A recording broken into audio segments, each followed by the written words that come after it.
teta n'ụla Jizọs na-akpọ gị teta n'ụla ọ na-asịkwa gị bilie oge na-agwụ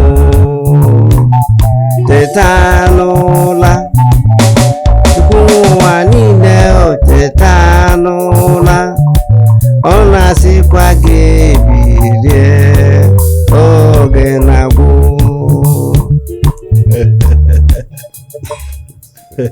And was it Luther?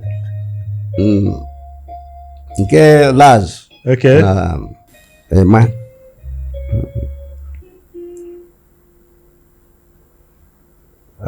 Ụgbọ ngabiga na-efe na-eche mụ na gị.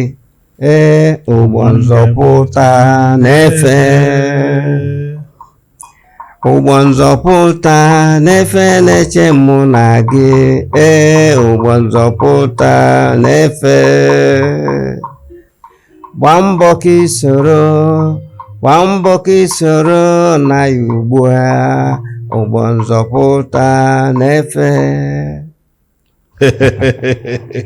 Dalorin ihe bụ iji wee kene Voice of the Cross ya na Hakot White.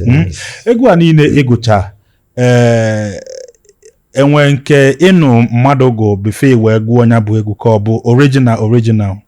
Egwu niile m gụrụ bụ original. O nwere nke mmadụ kụziri m.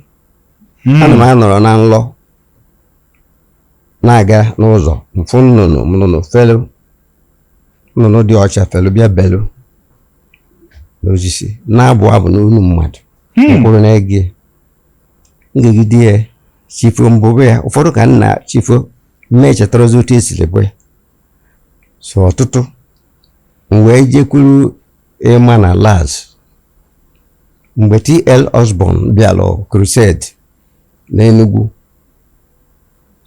fa bụ ndị bụrụ abụ ebe a wee jikwara sị na nsogbu m na-enwe ọ na-abụ egosicha ama abụ na nlọ chifo m na-echetarazi otu esi gosisi m ya magazie ya amaga ọ bụ ịma gwara m ji egoro obere teepu ga-enye ya batrị tinye kaseti egosi m ya nkunite n'abalị afọ mụ pinye gụnye otu anyị si gosi m ya ma agbanyekwa edebe ka bụ chifozie nchọzi igwe ọ bụ na m echeta ya ma kponye nke afọ nsi ebe a cheta ya oge ụfọdụ na-anọ na nlọ ọ bụrụ na anyị nọ n'ime ụlọ ụka a na-asị onye anyị abụ onye kulite na-abụ onye abụ a na-abụ ya n'ime ebe ahụ